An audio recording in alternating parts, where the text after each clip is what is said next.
Hi, you're with Chandeep and Goodly once again, and in this video, I'm going to talk about various techniques to reduce the number of steps that you do inside of your queries and make your queries more efficient. No further ado, let's begin.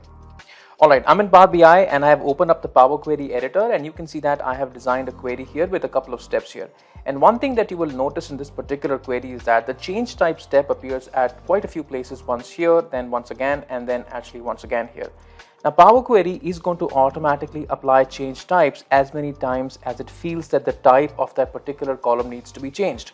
Now you can be absolutely intentional about changing the type of the column and let Power Query not apply the change type step over and over again. You can actually turn off this particular setting that is going to help you reduce the number of steps, especially for change type that gets added on its own. What you can do is you can actually go over to the file menu right here. In the file menu, go over to options and settings, and then again go over to options. Once you actually go over to options right here, you will always going to find some type protection, couple of options right here. The last one is actually going to turn this particular option absolutely off, which is where it never gets applied on its own. So if you just use the never detect column types and just click on OK, this is actually going to apply that particular setting, and the change type step is never going to be applied on Power Query. Alright, a couple of more suggestions on change type. Now the change type step often gets applied if you're trying to do any particular calculation that requires the data type to be changed to a particular data type, and then in order to do that particular calculation. Maybe I'll just delete a couple of steps and I'll just give you a demo of one particular calculation. Let's just say that this date, which is not the date as of now, is just ABC123, which means the data type is any, no data type. And maybe I want to add 10 days to this particular date, and I want to create another column with a new date. Generally, the way that you would do that is that I'm just going to come to the Add Columns tab, create a custom column if that requires a custom formula, and I'm just going to maybe say that take the date and maybe add 10 to that, and I'm just going to maybe click on OK, and you can see that we receive an error. The reason why we receive an error is that this is not a number. Power Query reads that as a date and it doesn't really consider that as a number, so that it can actually add 10 more days to it. But dates are nothing but numbers, and we can actually convert the data type of that particular thing into a numeric field and then add 10 to it. So what I can do is I can do something like this. So I can say something like date.addDays, and I can say that here is my date field, which is right here, and I'm just going to maybe add 10 days to that, so comma 10, and I'm just going to close the bracket and press on OK. Now you can see that date.addDates accepts a date, and this was although not marked as a date, this column was not actually marked as a date, but still it's going to read it as a date and add 10 days to that. If I now click on OK, this actually now converts into a date. Now often once you have converted any particular column or done the calculation on any particular column, the next obvious thing to do is that on this particular column, maybe I'd like to convert the data type to a date format. So I'm just going to click on ABC and then maybe convert that into a date, which again creates another step that we have actually converted this column into a date format. What you can do is whenever you see this particular step table.addColumn, the last part or the last argument of this particular function is nothing but what data type would you apply to the column that you have created. So the column that I have created is nothing but the custom column. Let's just also give it a better name, maybe call this as new date, and I'm going to say that this is the formula for the new date. Every single row, which is the value of every single date, needs to be added 10 more days to it. And in the end, if I just put a comma, it actually accepts a column type as a nullable type. And if I just write type date here, this will actually convert this particular column into a date data type, and you can see that not only did the name of the column change, but also the data type of that column is now a date without adding any particular step. Alright, let me just give you another helpful trick to do the data type changes and just apply the data types.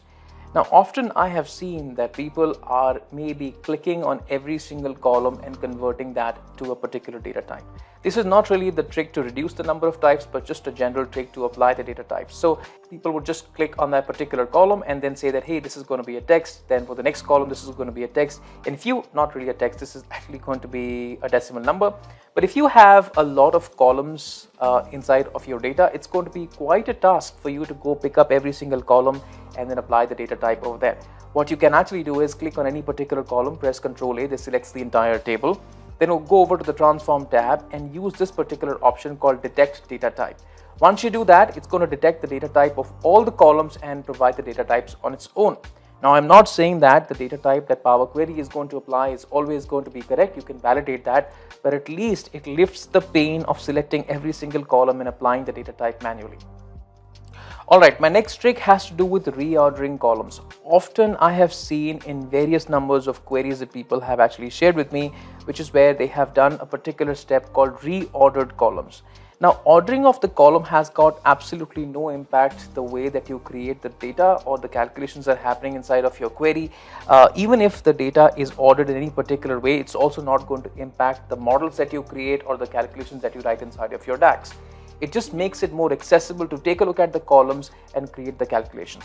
Let me just give you an example. So here is another query, and I have a couple of columns here, slightly more number of columns that don't really fit on the screen. Maybe I want to calculate something called as cost. And the cost calculation is nothing going to be but the amount minus the profit, and I'm going to get the cost.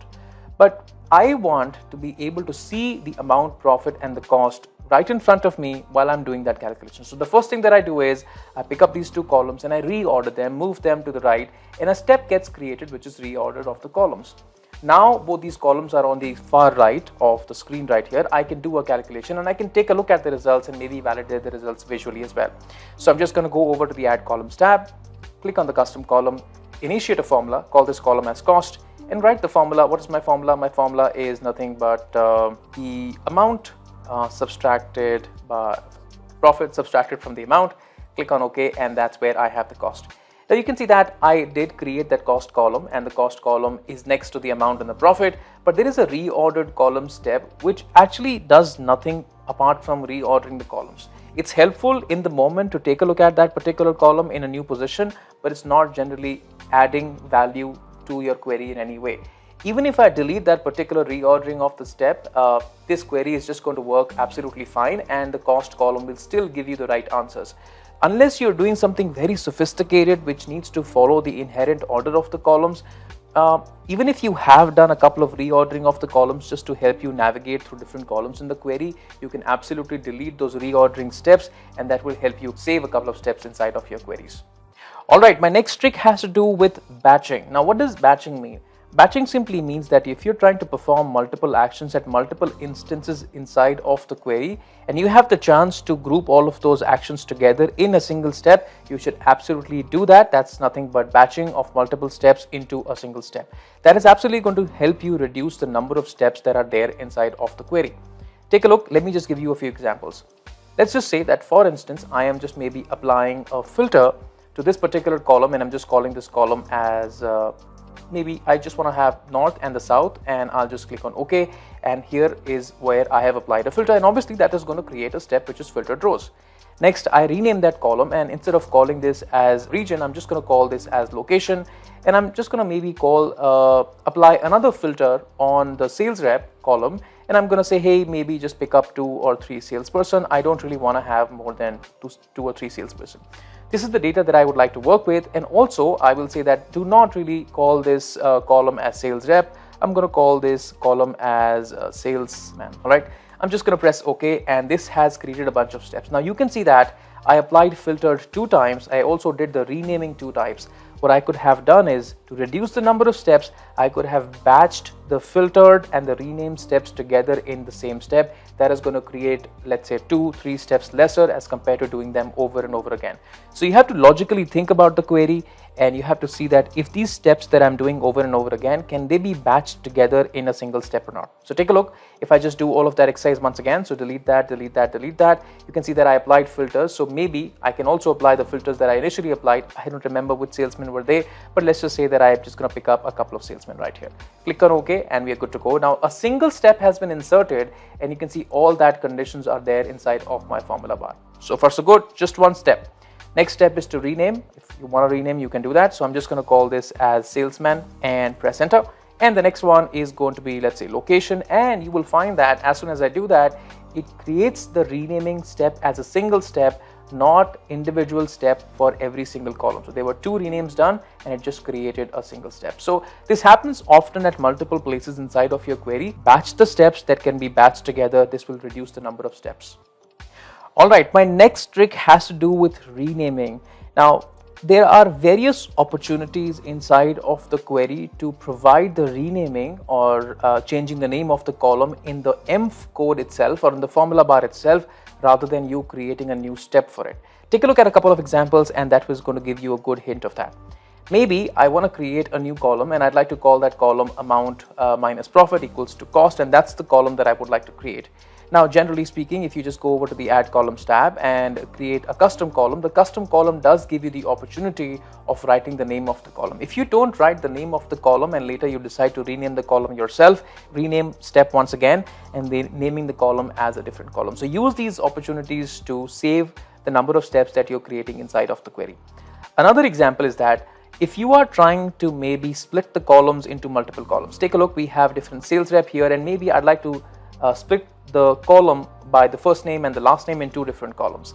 And once the column has been split, I'd like to call the first column as first name, call out the second column as last name. So right click here, I'm just going to say split the column by delimiter. My delimiter is going to be, let's say, a space at the leftmost here, and say OK. And this is now split into two different columns. And you can see that it automatically renamed the column as sales rep .1 and sales rep .2.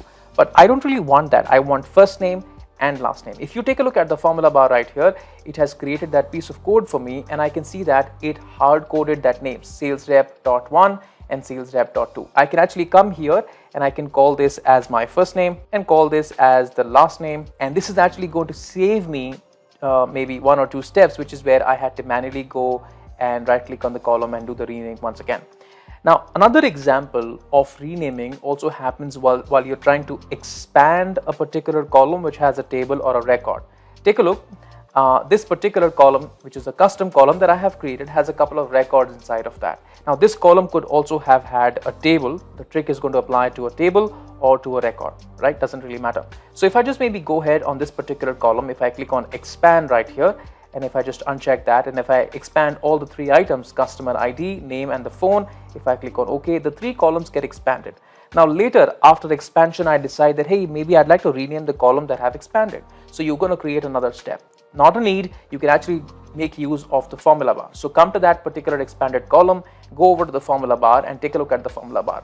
Here you will find that there are two lists or two curly brackets. The first curly bracket is the column that you're expanding from the previous step. That means if you go over to the previous step, the actual name of the column that you're trying to expand is customer ID, name and the phone. And that is what you're going to find it in the first part of the list. The second part of the list right here is what would you now like to call the column after the column has been expanded. So customer ID, maybe I'd like to just call it as ID. I can do that. And here I'd like to say that this is the customer name, and here I'd like to call this as phone number. If I commit to the formula, I don't really have to create a new step to be able to rename those columns, and I've just renamed those columns using the M code or the formula bar without creating an additional rename step. Just like this, you will find several opportunities inside of your M code and the formula bar to provide the renaming of the column right then and there inside of the formula, instead of you creating another new step for applying the renamings to the columns. Alright, my last trick has to do with promoted headers and how do you reduce the steps that get created inside of Power Query automatically, especially relating to promoted headers. Now, let's just take a look at this query that I have created. In this particular query, I have three steps. There is a source, and I'm just fetching the data of an Excel file, and this is the data of sheet 1. I can take a look at the preview of the table, and when I open this particular table in the next step of navigation, you will find that the same table opens up. The headers are not promoted, the headers landed in the first row of the data, which I can definitely pick it up from here, and I can use the promoted header step to promote the headers. This is general, everybody knows about it. But what you can do is you can delete the promoted header step and directly promote the headers using the function called excel.workbook, which gets generated automatically. Take a look. If I just go over to the source step right here, the formula that Power Query is using to fetch the data from an Excel file is nothing but excel.workbook. Now excel.workbook has got the second last option of promoting the headers automatically. Take a look. If I just delete that second last thing right here and show you once again, I delete that, I put a comma once again, take a look at that step. It says that use headers as any. If you wrote a null, which was already written, the headers are not going to be promoted automatically of the data that is coming from multiple sheets. But If you write a true here, so TRUE, and if you now commit to the formula, now this formula is now going to go get the data of every single sheet and promote the headers automatically without you creating the step for promoted headers. Let's just confirm this step. Now, if I take a look at the preview of this particular table, you're going to find that all the headers are now promoted. Date is now promoted to the header, sales rep is now promoted to the header. And if I just open this particular table, expand the particular table in the next step, you will find that I don't need a step for promoted headers because the headers are now promoted automatically. Now, this particular trick, I learned it from Christian Angel. He runs a Power BI user group on Romania Power BI user group, and you should definitely check it out. I'm just going to leave a link to that particular user group. A lot of people come and talk about very interesting tricks over there, but this trick was particularly shared by Christian. Thanks a lot, Christian, if you're watching this. Alright, those were my few tips and tricks to reduce the number of steps inside of your Power Query. I'd be interested to know that how many tricks did you already know and how many tricks you have learned from this particular video. If you have any tricks up your sleeve that you do it very often inside of your queries to make your queries shorter, smarter and more efficient, please do not hesitate to share those as well inside of the comments.